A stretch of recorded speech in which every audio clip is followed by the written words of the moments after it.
Research foundation में आप लोगों का स्वागत है। आज हम बात करेंगे होम्योपैथी के बहुत ही ऐसे मेडिसिन है ये कि इसको कभी कंसाइडर किया ही नहीं और बहुत ही काम की मेडिसिन है।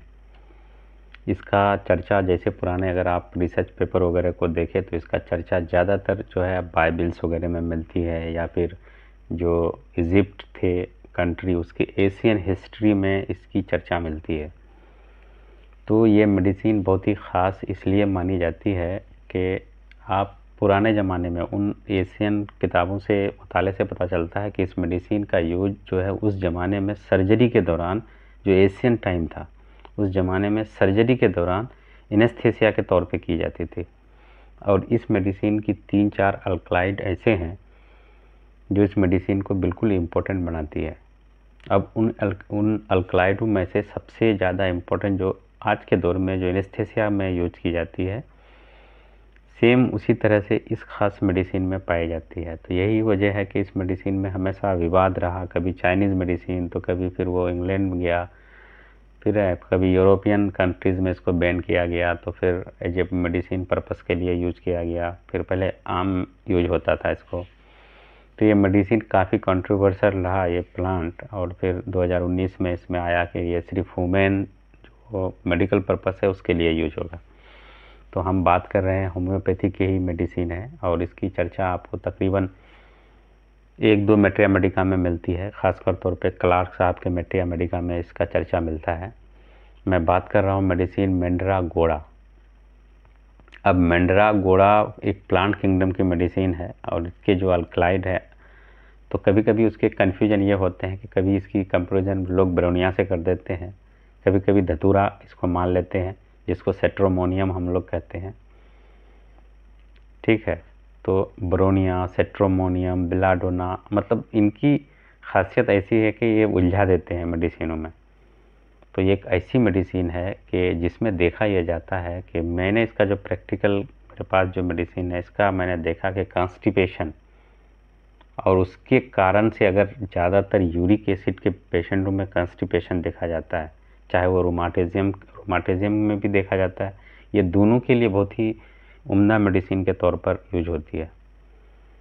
मेरे पास पेशेंट था तो हमने सारा मेडिसिन ट्राई किया, कॉन्स्टिपेशन का, फिर इसका, तो फिर हमको बहुत सारी मेडिसिनें देता। जब मैंने मैंड्रागोड़ा एलएम पोटेंसी में उसको हमने दिया तो उसके जो डाइजेशन था वो भी उसको सुधार हुआ।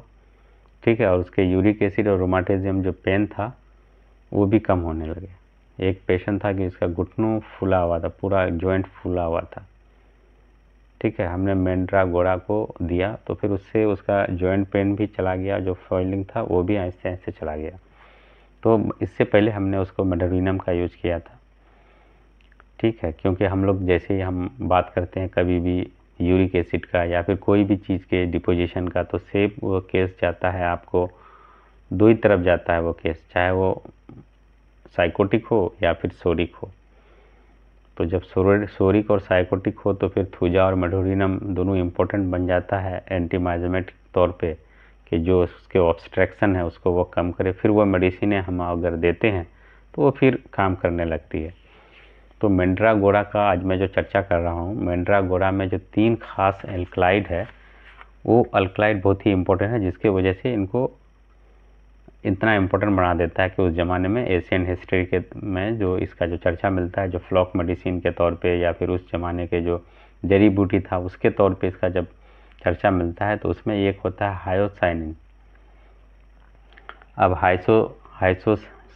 हाइसोसाइनिन ऐसा चीज़ है, या फिर उसके दूसरे है, एक है इस इसको पोलामाइन और दूसरा है एट्रोपोमाइन। तो ये 3-4 अल्कलाइड ऐसे हैं कि जैसे हाइसोसाइन ऐसे होते हैं कि जो पेट में क्रैम्प होता है, मसल्स में जो पेन होता है, और ये मसल का पेन आपको इसमें भी दिखेगा, जो रोमाटिज्म वगैरह में है उसमें भी दिखेगा। ठीक है, तो जब रोमाटिज्म में आपको दिखेगा, यूरिक एसिड में भी ये चीज़ को आपको दिखेगा, तो उसके लिए ये अल्कलाइड उसके इम्पोर्टेंट होते हैं। आप या फिर कभी कभी ऐसा होता है कि सर्जरी के दौरान में अगर आपका जो रेस्पिरेटरी है उसमें सलाइवा बढ़ने लगता है, ठीक है, या फिर उसमें जो सलाइवा के साथ साथ फ्लूइड का अगर बढ़ने लगता है तो ये मेडिसिन इम्पोर्टेंट करती है। तो ये मेडिसिन आपके रिस्पिरेटरी ट्रैक में अगर इन्फेक्शन हो तो उसके लिए भी बहुत बड़ी इम्पोर्टेंट है। आपके स्टमक्स में है, आपके गट्स के बिल्कुल इको फ्रेंडली है, ठीक है। आपके जो गट बैक्टीरियाज हैं उसके लिए भी इको फ्रेंडली है मेडिसिन, क्योंकि स्टमक्स में क्रैम्प्स वगैरह आना, फिर उसमें कॉन्स्टिपेशन का बना रहना, ठीक है, और फिर यूरिक एसिड का हाई रहना, इन सबों के लिए, फिर रूमाटिज्म के पेन हो, तो आप अगर इसको देखें मेडिसिन को, तो बस इस मेडिसिन की खासियत ये है कि पेशेंट को आप देखिएगा कि ऐसे बंदे, उनकी जो की सिम्टम है उस बंदे का, तो वो एक कॉन्स्टिपेशन के तौर पे हम देख सकते हैं। अगर उसके कॉन्स्टिपेशन हो, उसको रूमाटिज्म या फिर आपको क्या कहें उसको, अगर यूरिक एसिड का प्रॉब्लम हो। और तीसरा ख़ास इम्पोर्टेंट है कि इस पेशेंट में देखा जाता है कि इसको सोने का खाली मन करता है, ठीक है। तो जो सोने का मन करे, ठीक है, और उसमें आपको रूमाटिज्म दिखे, उसमें यूरिक एसिड दिखे, कॉन्स्टिपेशन दिखे, या फिर कॉन्स्टिपेशन के अल्टरनेट IBS दिखे, इरिटेबल बाउल सिंड्रोम अगर आपको दिखे, तो आप इस मेडिसिन का सिलेक्शन कर सकते हैं। सारी कंपनियां तकरीबन बनाती है, मगर बहुत ही इनफॉरगेटेबल मेडिसिन है ये, इसको इतना यूज नहीं किया जाता है। आप यूरिक एसिड और रूमाटिज्म में कभी इसको यूज करके देखिए। अगर इसका पोटेंसी, जबकि ये पॉइजनस मेडिसिन है आपका नक्स भूमिका या फिर इकोनाइट वगैरह की तरह, ठीक है, ये इसलिए इसको इसीलिए उसको कभी कभी जो है आप मदर टिंचर को अगर यूज करें तो इसका बहुत कम मात्रा में, ऐसा नहीं मैं कह रहा हूँ कि आप 50 बूंद 60 बूंद एक 5-5 ml 10-10 ml इसके लेने में बता रहा हूँ। अगर कम मात्रा में इसको यूज करें तो वो बहुत ज़्यादा बेनिफिट करता है, क्योंकि मैं LM पोटेंसी यूज करता हूँ, मदर टिंचर ना के बराबर यूज करता हूँ मैं, बहुत ही रेयर 2-4 मेडिसिन यूज करता हूँ मैं मदर टिंचर का, बाकी LM पोटेंसी और फिर जो आपका डिसिमल पोटेंसी है वो यूज करता हूँ मैं। तो इस मेडिसिन का आप कोशिश करें कि बंदे को 3-4 चीज़ों में देख करके आप इस मेडिसिन का सिलेक्शन करें।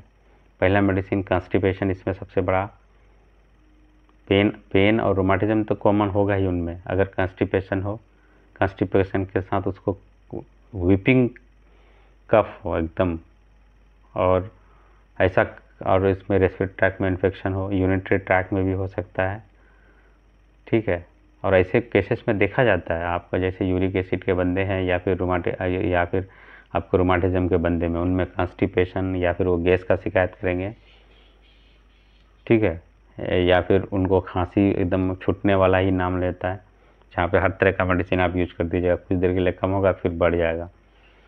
तो आप जहाँ पे कफ बहुत बना रहता है, कॉन्स्टिपेशन रहता है, ठीक है, जो खास के रोमाटिज्म और यूरिक एसिड के पेशेंट है, और उसको सोने का मन करता है, हमेशा बेड में पड़े रहने का मन करता है, ऐसे केसेस, ऐसे पेशेंट को आप देख करके मेडिसिन का दीजिए। आपको 2 से 3 दिनों में इस पर फ़र्क पता चल जाएगा मेडिसिन का। अब पोटेंसी, अगर क्योंकि हम पोटेंसी यूज करते हैं LM में या फिर उसका CH पोटेंसी में, तो हम देते हैं इसको बड़ी ताकत में देते हैं। LM में तो फिर उस तरह से आपको मालूम ही है कि LM पोटेंसी कितना तक आता है। तो आप इस मेडिसिन का यूज करें, आपको बहुत ही रेयर केस में ये मेडिसिन यूज होता है, आप यूज करके देखें, बहुत ही इम्पोर्टेंट है। तो ये था आज का मैंड्रागोरा से रिलेटेड। थैंक यू, धन्यवाद।